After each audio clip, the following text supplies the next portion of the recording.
Hello everyone, कैसे हो आप सब लोग। जैसे कि आपको पता है, आज 2 फरवरी से HSSC CET एडवर्टीजमेंट नंबर 2/2026 के लिए एग्ज़ाम फॉर्म भरे जाने स्टार्ट हो चुकी है। आज इस वीडियो में हम देखेंगे आपको ये एग्ज़ाम फॉर्म किस तरीके से भरनी है, पोस्ट प्रेफरेंस आपको कैसे डालनी है, क्या क्या आपका डॉक्यूमेंट लगेंगे और जितनी भी आपकी इन जनरल बातें सारी इस वीडियो के अंदर हम क्लियर करते हुए चलेंगे। मैं आपको लाइव फॉर्म भर के दिखाऊंगा कि भाई आपको फॉर्म किस तरीके से भरना है। वीडियो में हम आगे बढ़े उससे पहले बता दूं, अगर आप हरियाणा के किसी भी इंजीनियरिंग एग्जाम की प्रिपरेशन करते हैं तो आप हमारा YouTube channel Haryana engineering exams या HD इंजीनियरिंग मंत्रा को सब्सक्राइब कर सकते हैं। जो स्टूडेंट चैनल के ऊपर पहली बार आए हैं वे मेरा इंट्रोडक्शन भी देख सकते हैं। BTech MTech in civil engineering, SSC GA 2022 जो रिटर्न एग्जाम होता था, और 2023 जो ऑब्जेक्टिव पेपर होता था, दोनों मैंने बढ़िया रैंक के साथ क्लियर किए हुए हैं। हरियाणा JEE में PWD के अंदर मेरा सिलेक्शन हो रखा है। HPSC के इंटरव्यू मल्टीपल टाइम दिए हुए हैं, ग्रेट बढ़िया रैंक के साथ कई बार क्लियर किया हुआ। प्राइवेट और गवर्नमेंट सेक्टर के अंदर वर्किंग एक्सपीरियंस है। और आज के दिन हरियाणा इंजीनियरिंग एग्जाम की प्रिपरेशन के अंदर हम नंबर 1 है। जो हमारे साथ टीचर हैं, चाहे वे मैकेनिकल इंजीनियरिंग के हों, इलेक्ट्रिकल की हों या सिविल इंजीनियरिंग के हों, वैसे टीचर आपको कहीं भी देखने को नहीं मिलेंगे। तो आप हमारे साथ जुड़ के अपनी एग्जाम प्रिपरेशन को और अच्छा कर सकते हैं। तो चलिए वापस हम अपने फॉर्म को कैसे भरना है उस वाले टॉपिक के ऊपर आ जाते हैं। तो जैसे कि आप इस एडवर्टीजमेंट के अंदर ही आपको एक लिंक दिख रहा होगा, वो लिंक मैं आपको टेलीग्राम के ऊपर भी शेयर कर दूंगा। AE JE civil club Haryana, ये सबसे बड़ा ग्रुप है टेलीग्राम के ऊपर। उसके अलावा तो बाकी दूसरे सारे भी अपने ग्रुप हैं, आप किसी को भी ज्वाइन कर सकते हैं। तो आपको इस लिंक पे जाना है advertisement022026.hrysc.com। इस तरीके से कुछ आपका पेज ओपन होगा। आपको क्या करना है, न्यू कैंडिडेट पे क्लिक करके रजिस्ट्रेशन करना है। अब आप मेंस एग्जाम के लिए फॉर्म भरने लग रहे हैं, ना कि प्री के लिए। तो मेंस के लिए इस एडवर्टीजमेंट के लिए आपको क्या करना पड़ेगा, न्यू कैंडिडेट के ऊपर रजिस्ट्रेशन करना पड़ेगा। तो न्यू कैंडिडेट के ऊपर मैं क्लिक कर देता हूँ। और अगर आपने एक बार रजिस्ट्रेशन कर लिया तो क्या है, फिर आपको लॉगिन करना है।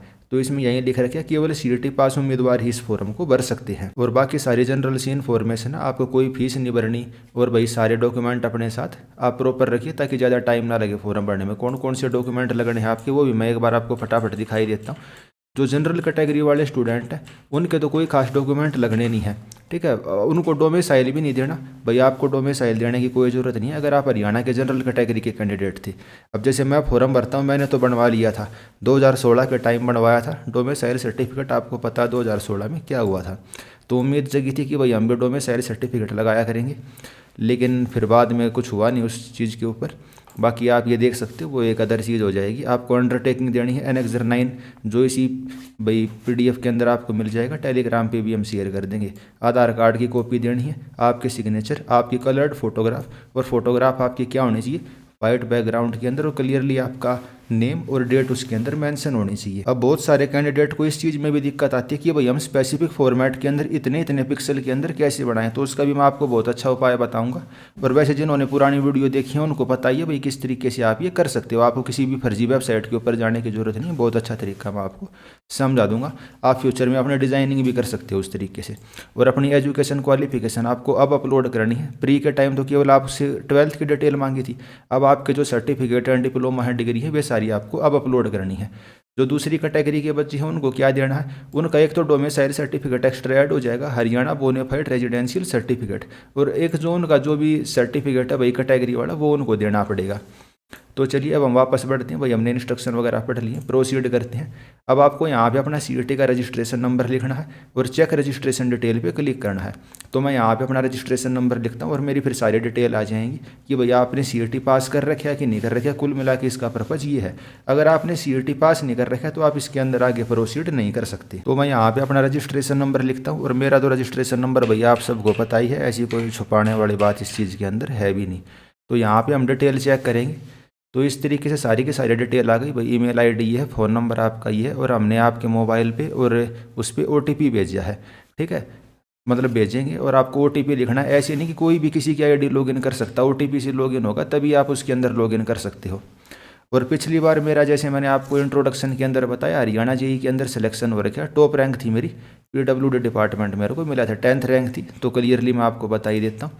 लेकिन उसके बाद भी मैं इस फॉर्म को भर सकता हूँ क्योंकि मैंने 2025 वाला CET दे के नया स्कोर कार्ड हासिल कर लिया।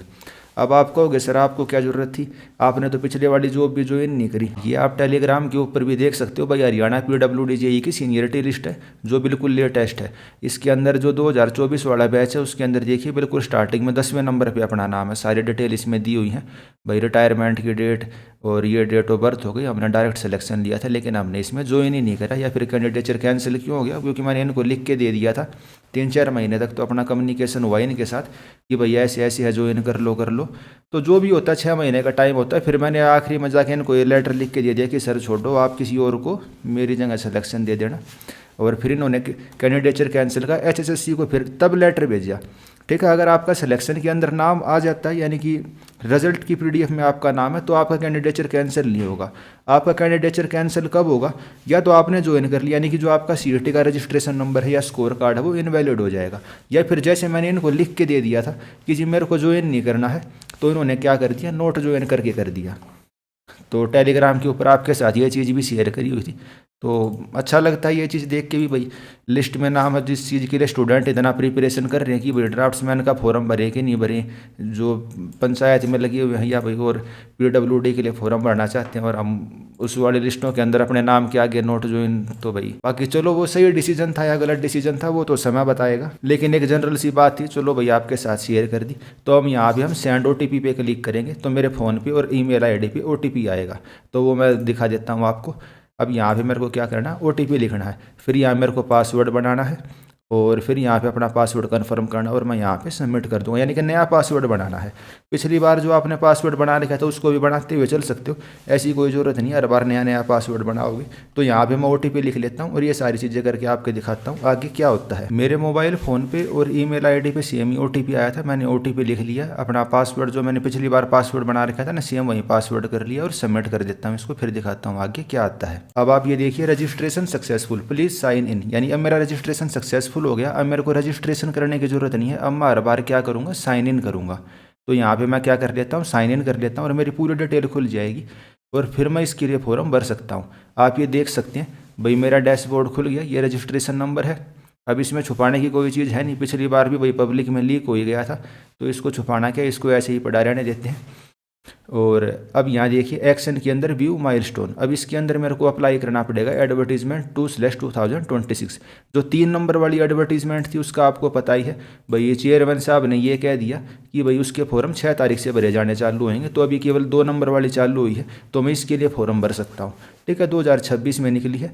एक्शन के अंदर देखिए व्यू माइलस्टोन्स, इस पर मैं क्लिक करूँगा और आगे दिखाता हूँ क्या होता है।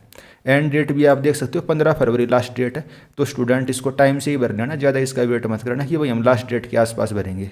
अब आप इसके अंदर देखिए जैसे पिछली बार हुआ था उसी तरीके से आ गया। पहले मेरे को पर्सनल डिटेल देनी है, फिर कैटेगरी की डिटेल भरनी है, एड्रेस की detail, qualification, post applied, post की qualification, preference, photo and sign and declaration. तो पर्सनल मैं दिखा देता हूँ, बाकी तो किसी में आपको कन्फ्यूजन आएगा नहीं। आपको थोड़ा बहुत कन्फ्यूजन रहेगा फोटो और साइन आपको कैसे करनी है, और डिक्लेरेशन के अंदर हो सकता है, आपको प्रेफरेंस के अंदर हो सकता है। ठीक है, और पोस्ट अप्लाइड कैसे करनी है वो मैं एक एक चीज़ करके आपको दिखा देता हूँ। तो प्रोसीड टू फिल फॉर्म पे हम क्लिक करेंगे। अब इसके अंदर हमें एक एक करके सारी डिटेल अपनी फिल करनी पड़ेगी, और जो भी फाइल हम इसके अंदर अपलोड करें वो देखिए इन्होंने क्या लिखा है, 20 KB से लेकर 512 KB तक की आपकी फाइल होनी चाहिए, और इससे रेंज की बाहर अगर आपकी फाइल होंगे तो उसको हम क्या करेंगे, एक्सेप्ट नहीं करेंगे। तो PDF का जो साइज़ होता है कम ज़्यादा करना होता है वो भी मैं आपको बता दूंगा। बाकी फ़ोटो के मामले में तो आप बिल्कुल टेंशन फ्री रहो। तो पर्सनल डिटेल देंगे, कैटेगरी की, एड्रेस की, क्वालिफिकेशन, और ये सभी हम डिटेल इसमें देते हुए चलेंगे। तो बाकी तो जो मैंने CET प्रीलिम्स का फॉर्म भरा था उसी के आधार पर इसके अंदर डिटेल हमारी आने लग रही है। भाई फुल नेम क्या, Harsh Daiya, father name, mother name, date of birth, phone number, email ID, और मैरिटल स्टेटस, भाई आप शादीशुदा हो या नहीं हो। तो उसके अंदर भाई अभी इसके अंदर सेलेक्ट करना है क्या आएगा। तो अभी जब मैं फॉर्म भरने लग रहा हूँ तब तक तो हम अनमैरिड हैं, बाकी थोड़े बहुत दिन में हम मैरिड होने वाले हैं। Do you have a brother sister who is your twin and who has also applied for the group C examination. क्या आपका कोई जुड़वा भाई बहन भी है जो CET ग्रुप C के लिए अप्लाई करेगा। तो भाई अपने भाई बहन तो हैं जो CET के लिए अप्लाई करेंगे, लेकिन जुड़वा नहीं है, तो हम इसमें नो करेंगे और इसको सबमिट कर देंगे। डिटेल अपने देखते हुए चलना, ये प्रीलिम्स की जो डिटेल है ना वो इसके अंदर चेंज नहीं हो सकती। खैर कुछ नहीं, कोई वो चेंज करने की ज़रूरत भी नहीं है, आपने सही भरी होगी, फिर हम इसमें सबमिट कर देते हैं। फिर आपको कैटेगरी की डिटेल देनी है, क्या भाई हरियाणा के आप बोनाफाइड रेजिडेंस हो, भाई हरियाणा का मूल निवास है आपके पास, मेरे पास है। फिर परिवार पहचान पत्र मांगेगा और डोमिसाइल सर्टिफिकेट मांगेगा। तो मैं तो जनरल कैटेगरी का स्टूडेंट हूँ, अगर मैं चाहूँ तो इसको नो करके भी सबमिट कर सकता हूँ, मेरे को इसका कुछ भी फ़ायदा नहीं मिलना। लेकिन अगर आप रिजर्वेशन का फ़ायदा लेना चाहते हो तो यहाँ आपको यस कंपलसरी करना पड़ेगा। लेकिन जैसे आपको बताया मैंने, भाई हमने तो अपना डोमिसाइल सर्टिफिकेट 2016 में बनवा लिया था इस उम्मीद में कि भाई आगे से हम भी भरा करेंगे, लेकिन अभी तक उस चीज़ की ज़रूरत पड़ी ही नहीं है। लेकिन फिर भी बन रखा है तो भाई करके कर ही देते हैं। यहाँ मैं फैमिली आईडी डालूंगा, अपने डोमिसाइल सर्टिफिकेट की डिटेल कर देता हूँ, एक बार परिवार पहचान पत्र की आईडी डाल के देख लेता हूँ कि आप तो उसमें आगे और डिटेल मांगता है कि नहीं मांगता। तो भाई परिवार पहचान पत्र का तो केवल आपको इसके अंदर नंबर ही डालना, कोई डिटेल वगैरह इससे उसकी डिटेल नहीं डालता। लेकिन जो डोमिसाइल सर्टिफिकेट है ना, उसकी आपको यहाँ पे डिटेल ऐड करनी पड़ेगी। भाई इशूइंग अथॉरिटी कौन सी है, चलो मैं अपना सर्टिफिकेट एक बार आपको दिखाई देता हूँ, आपको सारी चीज़ उससे क्लियर हो जाएंगी। इसके अंदर आपसे 3 चीज़ें मांगी गई हैं। भाई इशूइंग अथॉरिटी कौन है, सर्टिफिकेट का नंबर क्या है, किस तारीख को इशू हुआ था, और डॉक्यूमेंट आपको यहाँ पे अपलोड करना है और इस डिक्लेरेशन पे क्लिक करके सेव कर लेना है। अब मैं बता देता हूँ इशूइंग अथॉरिटी कौन होगी। जैसे ये मेरा आप डोमिसाइल सर्टिफिकेट देख सकते हो, इसके अंदर किसने साइन कर रखे हैं, तहसीलदार खरखोदा।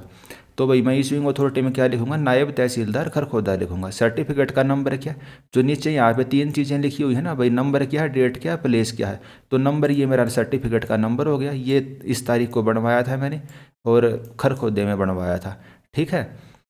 तो इस तरीके से कुछ आपका सर्टिफिकेट होगा, 19-20 में फ़र्क होगा। जो इसमें CIDR ID है या ई दिशा की ID है, वे चीज़ें आपको लिखने की ज़रूरत नहीं है। आपको जो नीचे लिखा हुआ भाई तहसीलदार खरखोदा या जो भी आपने जहाँ से बनवाया, वो चीज़ें आप इसमें लिख देना।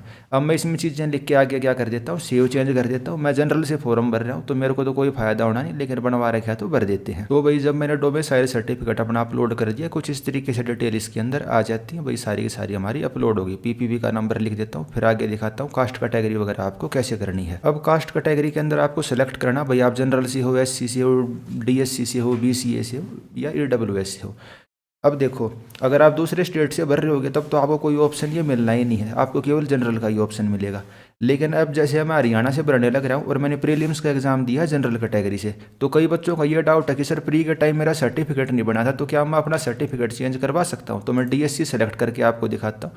तो इसमें देखो मैंने DSC सेलेक्ट करा तो ऑप्शन आ गया ना। अब मैं यहाँ पे अपनी डिटेल ऐड करूँगा, इशूइंग अथॉरिटी कौन सी है, सर्टिफिकेट नंबर क्या, किस तारीख को इशू हुआ है, रिलेवेंट डॉक्यूमेंट। तो इसको मैं जनरल ही कर देता हूँ वापस से। तो जनरल वाले को कुछ नहीं देना। क्या आप एक्स सर्विसमैन हो, जी नहीं हम एक्स सर्विसमैन नहीं है। अगर हाँ होते तो फिर आपको इसकी डिटेल देनी पड़ती। एक्स सर्विसमैन की आप कौन से वाली कैटेगरी से बिलोंग करते हो, वही प्रायोरिटी 1 2 3 4 जो भी है, और मान लो प्रायोरिटी 1 सेलेक्ट कर दी, फिर उसको आपको डॉक्यूमेंट देने पड़ते। अब नो है तो हमें कुछ नहीं देना। क्या आप फ्रीडम फाइटर के चिल्ड्रंस या ग्रैंड चिल्ड्रन हो, तो जी नहीं हम वो भी नहीं है। PWD कैंडिडेट हैं तो वे अपने डिटेल देंगे, भाई जो फिजिकली हैंडीकैप होते हैं। अगर हाँ तो भाई उनको देनी पड़ेगी कौन सी कैटेगरी है, OH है, VH है, भाई विजुअल वाले हैं, ऑर्थो वाले हैं, ठीक है, या कौन से वाले हैं। अगर नहीं है तो नो करके हमें कोई डिटेल देने की इसके अंदर ज़रूरत है नहीं। और वो भी मैंने आपको बता दिया, प्री में आपकी कोई कैटेगरी थी, आप मेंस के अंदर अपनी कैटेगरी को चेंज कर सकते हैं। क्या आपको स्क्राइब की ज़रूरत है, तो जो भाई PWD वाले कैंडिडेट होते हैं जो लिख नहीं सकते, तो उनको एक प्रोवाइड किया जाता है। अगर यस तो उसकी आपको डिटेल देनी पड़ेगी। भाई CMO सिविल सर्जन वगैरह से आपको एक सर्टिफिकेट देना पड़ेगा जो कि एनेक्सर 7 के अंदर दिया हुआ है। नहीं है तो हम नो करेंगे। अब बात आ जाती है एक्सपीरियंस की। अब एक्सपीरियंस के ऊपर भी बच्चों को डाउट है। अब एक्सपीरियंस आपको कौन सा चलेगा, अगर आपने हरियाणा सरकार के किसी भी डिपार्टमेंट, बोर्ड, कॉरपोरेशन के अंदर काम कर रखा है तो आपका सर्टिफिकेट चल जाएगा, ठीक है। और जो इस सर्टिफिकेट है, मतलब ये एडवर्टीजमेंट है, उसके अंदर फॉर्मेट भी दिया हुआ है भाई आपका एक्सपीरियंस का कौन सा सर्टिफिकेट चलेगा। ये देखिए, एक्सपीरियंस का certificate annexure two for age relaxation in case of Haryana government employ. और इसी तरीके से experience certificate for essential qualification, कई पोस्टों में ये मांग रखा है भाई 2 साल का एक्सपीरियंस होना चाहिए, 4 साल का होना चाहिए। उसके अंदर आपको एनेक्सर 3 के अंदर देना पड़ेगा भाई कौन सी ऑर्गेनाइजेशन या कौन सी कंपनी में आपने काम करा, कितने से कितने टाइम तक करा, और भाई ये साइन वाइन करवा के। और आपको क्या क्या प्रूफ देना पड़ेगा, अपनी बैंक स्टेटमेंट देनी पड़ेगी, पासबुक देनी पड़ेगी, EPF ESI की कंट्रीब्यूशन, यानी सारी चीज़ें आपको प्रोवाइड करनी पड़ेंगी। आप फर्जी सर्टिफिकेट ना लगवाओ तो बहुत बढ़िया है, ठीक है। जिसके पास सर्टिफिकेट है वहीं इसके अंदर लगाना, तो बढ़िया सलाह मेरी यहीं रहेगी। तो मैं इसके अंदर कोई भी एक्सपीरियंस नहीं लगाने लग रहा क्योंकि मेरे को ऐड नहीं करना। बाकी जिसको करना है वो देख सकते हो भाई किस प्रकार का एक्सपीरियंस है, डेजिग्नेशन आपकी क्या थी, डिपार्टमेंट, बोर्ड, इशूइंग अथॉरिटी, सब भर के सेव करेंगे। अगर 2-3 जगह का एक्सपीरियंस है तो ऐसे ही ऐड डिटेल करके आपका होता जाएगा। मैं इसको क्या कर देता हूँ, सबमिट कर देता हूँ। नेक्स्ट स्टेप दिखाता हूँ फिर क्या आता है। फिर अपने को एड्रेस बताना, भैया आपका कोरस्पोंडेंस एड्रेस क्या है, आपका परमानेंट एड्रेस क्या है। अगर सेम है तो आप यहाँ पे यस कर देंगे। मैं एड्रेस भर के आपको दिखाता हूँ फिर नेक्स्ट स्टेप में क्या आता है। तो बेसिक सी चीज़ है, वही जो आपका एड्रेस हो आप भर देना। एड्रेस डिटेल को सबमिट करने के बाद फिर आपको अपनी एजुकेशन क्वालिफिकेशन सबमिट करनी है। ठीक है, तो एजुकेशन क्वालिफिकेशन जो भी है भैया, आपने बीटेक कर रखी है, डिप्लोमा डिग्री कर रखी है, तो वो आप इसके अंदर ऐड कर सकते हो। और एजुकेशन क्वालिफिकेशन क्या क्या रिक्वायर है वो आप नोटिफिकेशन के अंदर देख सकते हैं। भाई ड्राफ्ट्समैन के अंदर जैसे भाई जो भी दे रखे है, आपके पास डिप्लोमा होना चाहिए, सर्टिफिकेट होना चाहिए सिविल इंजीनियरिंग से। भाई इलेक्ट्रिकल वाले अपना करेंगे, जो फिल्टर वगैरह वाले हैं या मैकेनिकल वाले हैं, भाई मैकेनिकल इंजीनियरिंग से कर रखा है या मैकेनिकल डीजल से या मैकेनिकल मोटर व्हीकल ट्रेड से कर रखा है, जो भी है वो आप अपना इसके अंदर सबमिट करेंगे। ठीक है, तो क्वालिफिकेशन के अंदर हम यहाँ क्या करेंगे, ऐड डिटेल करेंगे। Candidate are required to add all their education qualification like 10th 12th diploma certificate degree and name of qualification has to be unique. तो आपको सारी डिटेल इसके अंदर ऐड करनी है। ऐसे नहीं है कि भाई आपको सर मैंने तो 10th की डिटेल या 12th की डिटेल पहले प्रीलिम्स में सबमिट कर दी थी तो अब मैं नहीं करूँगा, तो मेंस का एग्जामिनेशन आपको इसके अंदर करनी पड़ेगी।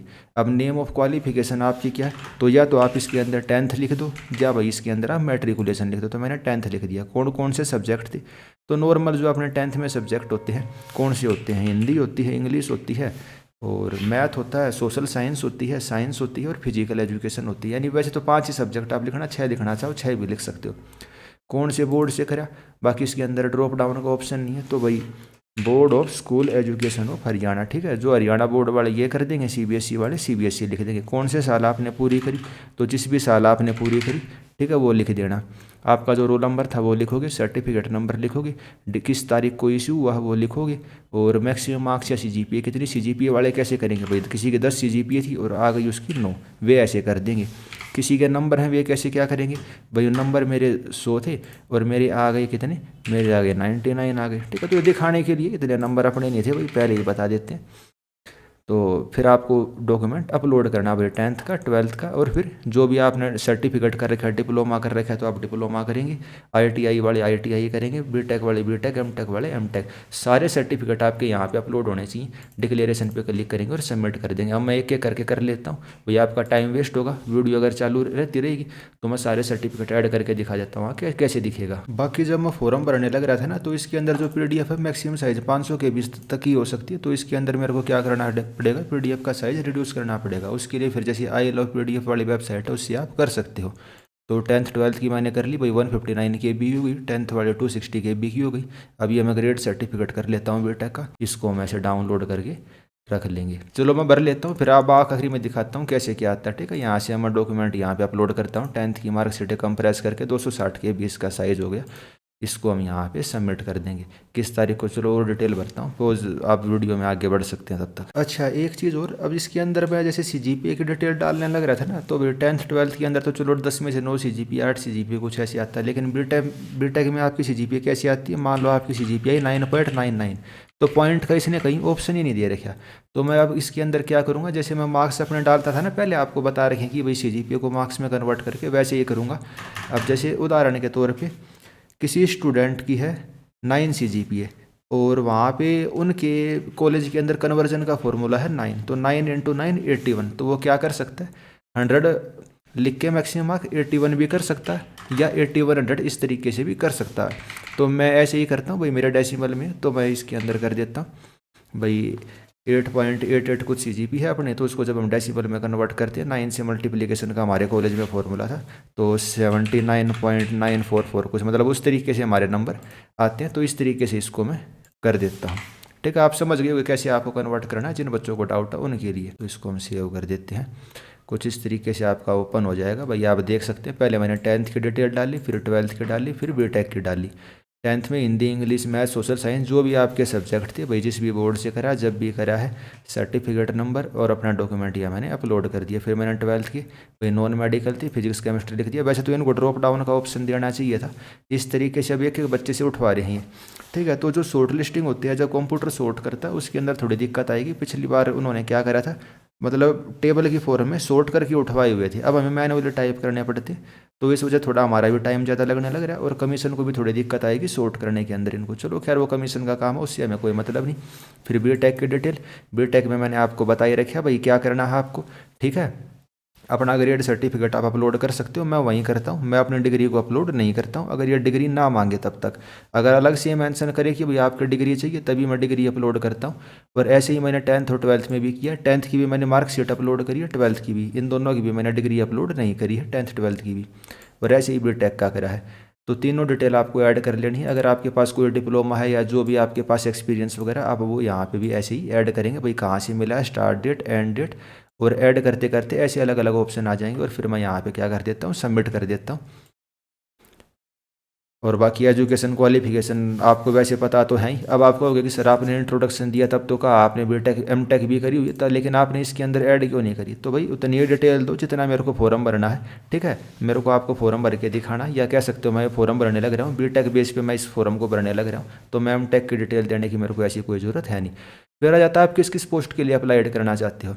क्वालिफिकेशन लिखी हुई है और भाई सारी पोस्ट लिखी हुई हैं। जैसे कि आपको पता भाई कैटेगरी नंबर 1 इसके अंदर फॉरेस्टर की है, अलग अलग ग्रुप बने हुए हैं। और एक चीज़ और, पोस्ट वाइज ही होगा। वैसे मैं फॉरेस्टर के अंदर अप्लाई कर सकता हूँ। इसकी क्वालिफिकेशन क्या, भाई आपने 10th प्लस 12th वो साइंस ग्रुप से कर रखी हो, आर्ट कॉमर्स से कर रखी हो, और आपने जनरल साइंस कोई भी सब्जेक्ट लेके आपने लिया हो, तो इसके लिए मैं अप्लाई कर सकता हूँ। जिसके लिए भी अप्लाई करना है आप उनको सेलेक्ट करते हुए जाना। यहाँ आपकी पोस्ट प्रेफरेंस नहीं है, यहाँ बस आपको सेलेक्ट करना है। तो फॉरेस्टर के लिए मैं अप्लाई नहीं करना चाहता, करने को मैं कर सकता हूँ, लेकिन जैसे मैंने आपको वीडियो के स्टार्टिंग में ये दिखाया था, ठीक है, या इंट्रोडक्शन में ये दिखाया था, Haryana CET topper, Haryana JEE topper, तो हमें क्या ज़रूरत है? ये तो आपके मतलब एक दिखाने के लिए, या भाई बस एक फॉर्म भर रहा हूँ मैं बीटेक बेस पे, जो जो जॉब है जो मेरे को बढ़िया लगेगा आपको भर के दिखा दूंगा, ठीक है। बाकी आप देख लेना भाई जो जो आपको भरना चाहते हो। बाकी जिसके पास साइंस थी तो वो फॉरेस्टर वाले के लिए अप्लाई कर सकता है।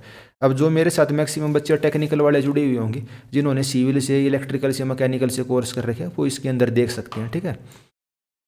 बाकी तो कमीशन को खुद से ये बताना चाहिए था कि भाई आप इस पोस्ट के लिए एलिजिबल हो, जैसे पिछली बार हुआ था। लेकिन अब की बार क्या, कमीशन आपको ये नहीं बता रहा आप किस किस पोस्ट के लिए एलिजिबल हो। आप जिसके लिए चाहो कर सकते हो। जैसे ऑटो डीजल मैकेनिकल के लिए मैंने सेलेक्ट कर दिया, तो मैं इसके लिए अप्लाई कर दूंगा, भले ही मेरे पास इसकी एजुकेशन क्वालिफिकेशन हो या ना हो। लेकिन आपको अपने बुद्धि विवेक से ही काम लेना है। इलेक्ट्रॉनिक्स एंड कम्युनिकेशन वाले भाई, ऑपरेटर की, नेटवर्क असिस्टेंट वाले, इसको भर देना, ठीक है। आप पूछते रहते हो सर कौन सा भरें कौन सा भरें।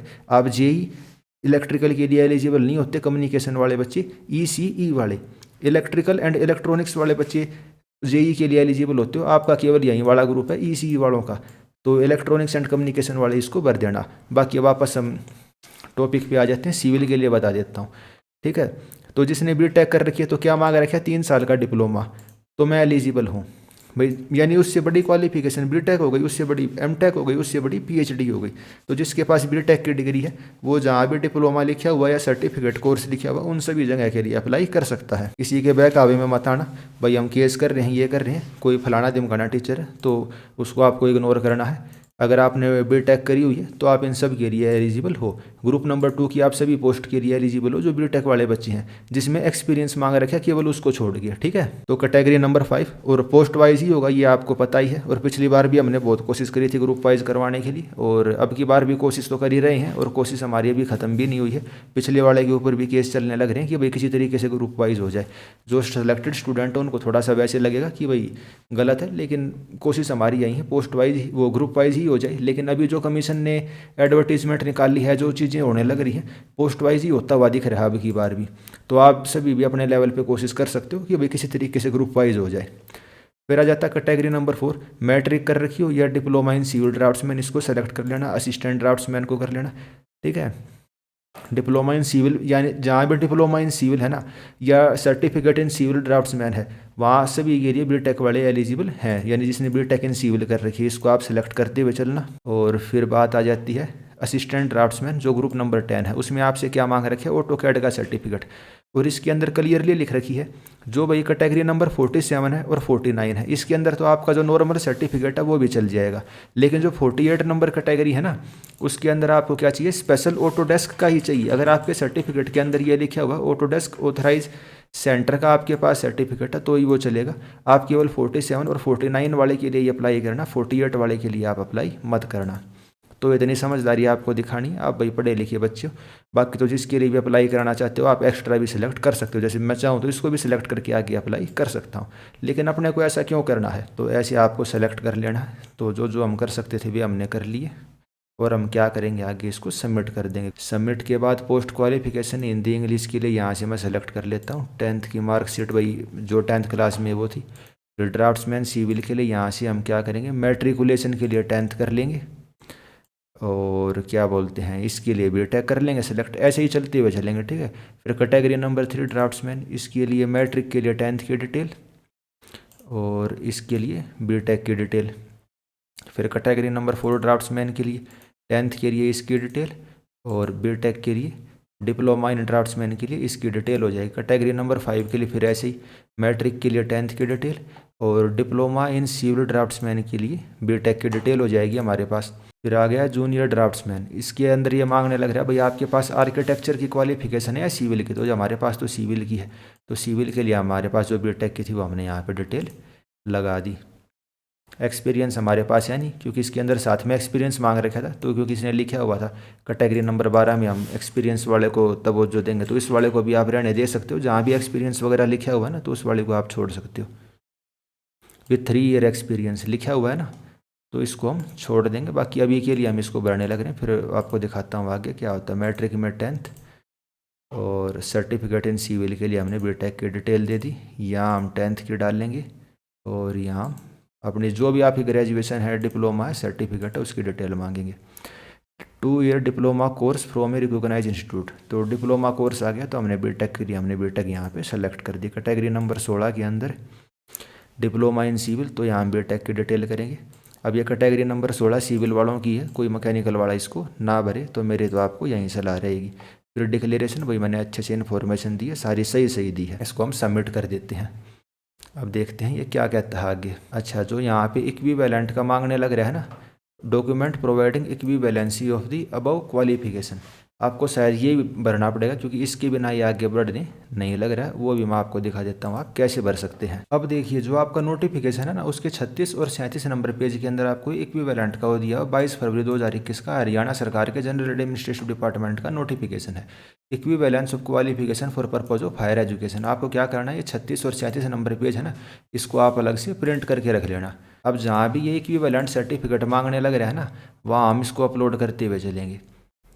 डॉक्यूमेंट प्रोवाइडिंग इक्विवेलेंसी, ठीक है, तो यहाँ पे हम इसको इक्विवेलेंट सर्टिफिकेट को सेलेक्ट करते हैं, आगे अप्लाई करते हुए चलते हैं। जहाँ जहाँ हमारा बचा हुआ वहाँ हम कर लेते हैं इसको। बाकी ऐसे मांगना नहीं चाहिए, वो कमीशन का काम है, लेकिन फिर भी अगर आपसे मांगा गया तो आप इसको कर सकते हैं क्योंकि इसके अंदर सर्टिफिकेट में लिखा हुआ भाई मैट्रिक इसके बराबर रहेगा और भाई आपने IITI किया वो इसके बराबर रहेगा, ठीक है। तो वो सारी चीज़ें इसके अंदर लिखी हुई हैं, आपको टेंशन लेने वाली ज़रूरत नहीं है, आप इस वाले सर्टिफिकेट को यहाँ पे अपलोड कर सकते हो। अच्छा, इसके अंदर मैंने अब कैटेगरी नंबर 12 हटा दी क्योंकि जूनियर ड्राफ्ट्समैन वाले जो कैटेगरी नंबर 12 है उसके अंदर भी एक्सपीरियंस मांगा हुआ था। अब देखते हैं आगे किस तरीके से आता है, इसको मैं सबमिट कर देता हूँ। अब जैसे ही हम इस पोस्ट क्वालिफिकेशन से बैक जाने लग रही है ना, सारी की सारी डिटेल हमें दोबारा भरनी पड़ रही है, तो आप स्टार्टिंग में ही एक ही बारी में इसको सही तरीके से भरना। तो पहले तो 10th की डिटेल भर देते हैं इसके अंदर और फिर बाद में हम वो सारी चीज़ें डिटेल भर लेते हैं, ठीक है। फिर पहले 10th करी, फिर यहाँ पे हम बीटेक की डिटेल डालेंगे जहाँ जहाँ मांगी हुई। इसको मैं कर लेता हूँ, फिर दिखाता हूँ आगे कैसे आता है। तो सारी की सारी डिटेल इसके अंदर मैंने भर ली है। अब देखते हैं आगे क्या कहता है, प्रोसीड होता है कि नहीं होता, ठीक है। बाकी इक्विवेलेंट सर्टिफिकेट मैंने इसके अंदर अभी नहीं डाला है। अब ये देखने वाली बात होगी प्रोसीड करेगा कि नहीं करेगा। वो जो 12 नंबर वाली कैटेगरी थी ना उसी के अंदर दिक्कत आने लग रही थी क्योंकि 12th नंबर वाले जो कैटेगरी है उसके अंदर एक्सपीरियंस मांगा गया है। तो जहाँ अभी एक्सपीरियंस लिखा गया है ना, experience in tracing will be preferred, या 12th नंबर के अंदर 2 ईयर एक्सपीरियंस लिखा गया है तो वहाँ पे आपको एक्सपीरियंस शो करना पड़ेगा, उसके बिना आप आगे नहीं बढ़ सकते। तो पीछे जैसे मैंने सारी की सारी डिटेल इसके अंदर भर ली है भाई। सबसे पहले आपका 10th का सर्टिफिकेट आएगा और इसके अंदर ऐसे ऐसे आपको वो करनी है। और इक्विवेलेंट सर्टिफिकेट देखते हैं इसके अंदर क्या डाउनलोड हो गया आता है, वो मैं दिखा देता हूँ। हाँ, वहीं वाले 2 पेज इसके अंदर आ गए जो मैंने आपको स्टार्टिंग में बताए थे, ठीक है, इक्विवेलेंट सर्टिफिकेट के अंदर। वो मैं आपके साथ टेलीग्राम पे जो AEJE सिविल क्लब हरियाणा इसके ऊपर आपके साथ मैं शेयर कर ही दूंगा। तो अगले स्टेप के अंदर हमें क्या करनी है, पोस्ट प्रेफरेंस देनी है भाई। कौन सी पोस्ट को आप ऊपर रखना चाहते हो, कौन सी को नीचे रखना चाहते हो। अभी इसके अंदर बाय डिफ़ॉल्ट 2, 3, 4, 5, 6, 7, 8 जो भी एडवर्टीजमेंट के अंदर कैटेगरी का नंबर था यहाँ पे उसके हिसाब से। लेकिन आपको क्या करना है, जिस भी डिपार्टमेंट के अंदर आप काम करना चाहते हो उसको आपको फर्स्ट प्रेफरेंस देनी है। ड्राफ्ट्समैन का क्या काम होता है भाई, ड्राइंग वगैरह चेक करनी, एस्टीमेट चेक करने, ठीक है। जैसे मान लीजिए JEE ने एस्टीमेट बना दिए तो चेक कौन करेगा, ड्राफ्ट्समैन चेक करेगा। अब एक्शन तो बैठ के चेक करेंगे नहीं, ना एससी चेक करेगा। तो ड्राफ्ट्समैन का ये बड़ा काम होता है। तो जो प्लानिंग डिपार्टमेंट होता है उसके अंदर ड्यूटी लगती है नॉर्मली ड्राफ्ट्समैन की। ऑफिस जो भी होती है साइट पे इतना नहीं जाना रहता। जॉब बढ़िया है, लेवल 6 की है, जेई के बराबर ही सैलरी आपको मिलेगी। लेकिन वही बात है भाई, जो फाइनेंशियल पावर जेई के पास होती है या और बेनिफिट जो आप समझ सकते हो, जो हम वीडियो में नहीं बता सकते, वो ड्राफ्ट्समैन के पास कम होते हैं, जेई के पास ज़्यादा होते हैं। लेकिन पोस्ट सारी की सारी है बढ़िया है और सारी की सारी लेवल 6 की हैं। तो ऐसी कोई बात नहीं है इस ट्रेसर को छोड़ दिया जाए। तो ट्रेसर में एक्सपीरियंस मांग ही रखे, उसके लिए आप अप्लाई कर ही नहीं सकते। तो आप किसके लिए अप्लाई कर सकते हो? तो आपको कोशिश तो यही करनी है भाई, जो ड्राफ्ट्समैन सिविल वाली हैं आप उसके लिए अप्लाई कर देना, क्योंकि सुनने में बढ़िया लगेगा। एक तो असिस्टेंट ड्राफ्ट्समैन हो, एक ड्राफ्ट्समैन हो, तो एक तो आपको ड्राफ्ट्समैन वाले को ऊपर रखनी है प्रायोरिटी। और फिर किसको रखनी है? जो भाई ऐसे डिपार्टमेंट हो गए, पीडब्ल्यूडी वाला हो गया, ठीक है, हरियाणा से शहरी विकास प्राधिकरण वाला हो गया, कंट्री टाउन प्लानिंग वाला हो गया। अच्छा, ये भी लेवल 3 की, इसको आप नीचे रख सकते हो कंट्री टाउन प्लानिंग वाले को। इस कंट्री टाउन प्लानिंग लेवल 6 इस वाले को आप ऊपर रख देना। बाकी तो शॉर्ट लिस्टिंग इसकी पोस्ट वाइज ही होगी। कट ऑफ पिछली बार जितनी पीडब्ल्यूडी की जेई की गई थी ना, लगभग उतनी सी कट ऑफ जाएगी। उससे 2-3 नंबर आप कम मान के चलो, उससे ज़्यादा मतलब उससे कम कट ऑफ होने की अब ज़्यादा उम्मीद नहीं है, क्योंकि पोस्ट वाइज ही एचएसएससी करने लग रही है।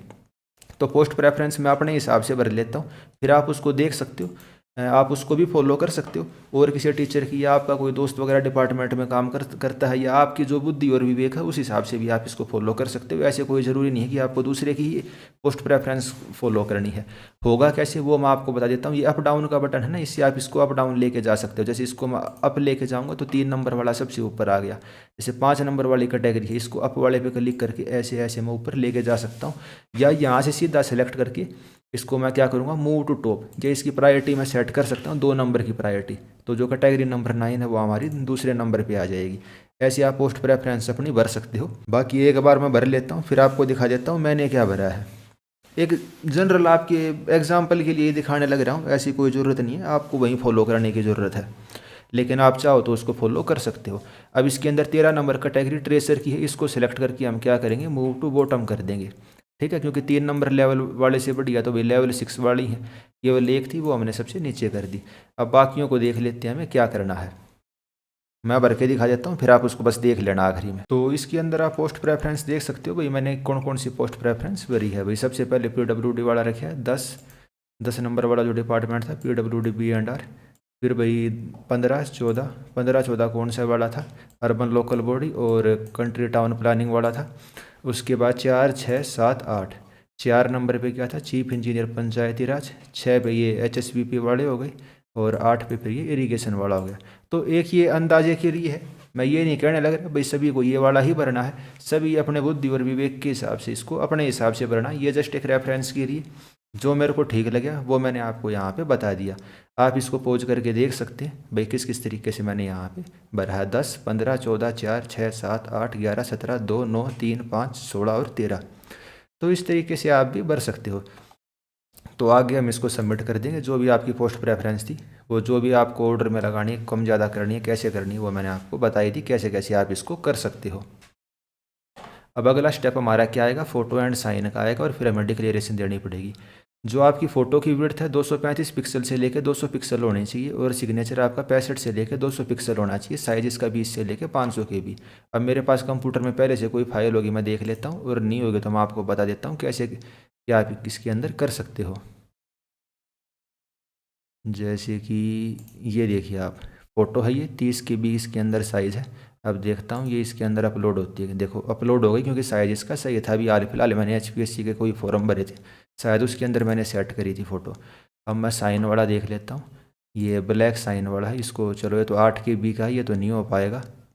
कोई और देखता हूँ, क्योंकि इसके में इसने लिखा हुआ है मिनिमम आपका कितना होना चाहिए, 20 KB से आपका ज़्यादा होना चाहिए। और मेरे पास जो फ़ोटो वगैरह पड़ी हैं वो 8 KB हैं। तो चलो वो तो साइज़ वाइज तो हम उसका बढ़ा लेंगे, कोई इतनी बड़ी चीज़ नहीं है। और फॉर्मेट कौन सा होना चाहिए, JPG फॉर्मेट होना चाहिए, JPEG होना चाहिए, PNG फॉर्मेट होना चाहिए, और साइज ऐसे ऐसे होना चाहिए। और इसको आप कैसे करोगे, मैंने आपको कहा था भाई आपको डिज़ाइनर बना देंगे, तो कैनवा से आप कर सकते हो। जो मैं डिज़ाइन वगैरह बनाता हूँ ये मैं कैनवा से ही बनाता हूँ। आपको कस्टम साइज़ के ऊपर जाना है। फ़ोन से करेंगे तो भी यही स्टेप रहेगा, और कंप्यूटर से करेंगे तो भी यही स्टेप रहेगा। आपको साइज़ क्या सेलेक्ट करना है, HSSC ने आपको क्या साइज़ दिया है। जैसे सिग्नेचर का देख लेते हैं, कम से कम 65 बाय 200 होना चाहिए। ठीक है, तो हम क्या सेलेक्ट कर लेंगे, हम इन्हीं का कहा हुआ साइज़ कर लेते हैं 65/200। हम पिक्सल में भी कर सकते हैं, इंच में भी, mm में भी, सेंटीमीटर में भी। हम पिक्सल में कर लेंगे क्रिएट न्यू डिज़ाइन। हमने अपना नया डिज़ाइन यहाँ पे क्रिएट कर लिया है। अच्छा, ये थोड़ी सी गड़बड़ हो गई। 65 हाइट थी, 200 इसकी विड्थ थी। तो हम क्या करेंगे, विड्थ हमारी 200 थी और हाइट हमारी कितनी थी, 65 थी।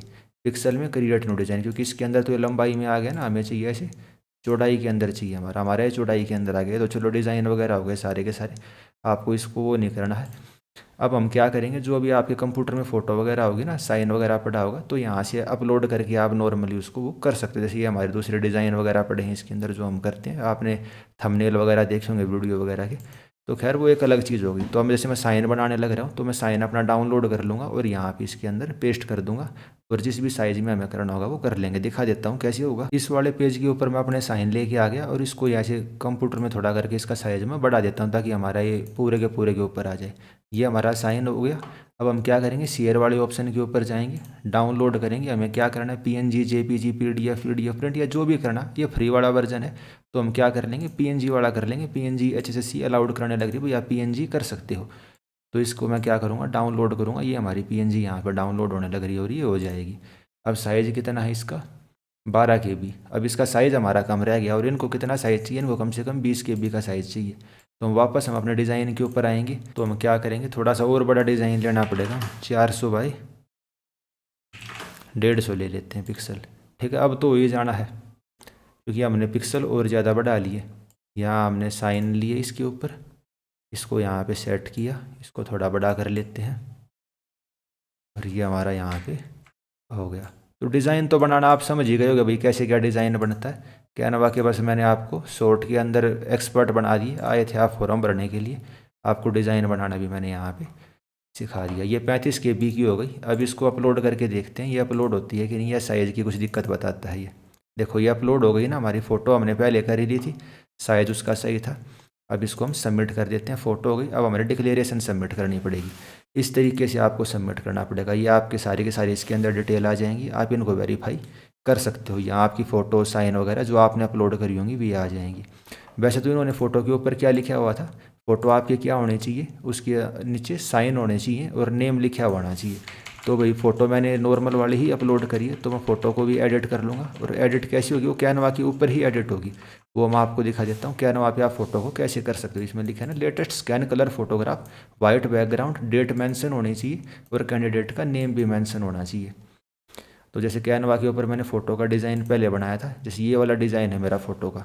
इसमें हम क्या करेंगे, एलिमेंट में जाएंगे या टेस्ट के ऊपर जाएंगे, ऐड हेडिंग करेंगे, नाम लिखेंगे हम और एंटर करके डेट लिख देंगे। जैसे आज क्या है हमारी, 2 फरवरी 2026। दोनों हमने सेलेक्ट कर लिए। नीचे जाएंगे, ठीक है, इसको फ़ोटो के नीचे कर लेंगे। और बैकग्राउंड वगैरह चेंज करना चाहते हो आप, टेस्ट का कलर चेंज करना चाहते हो, वो सब भी आप यहाँ से कर सकते हो। यानी कि कुल मिला के डिज़ाइनिंग के लिए ऐप है कैनवा।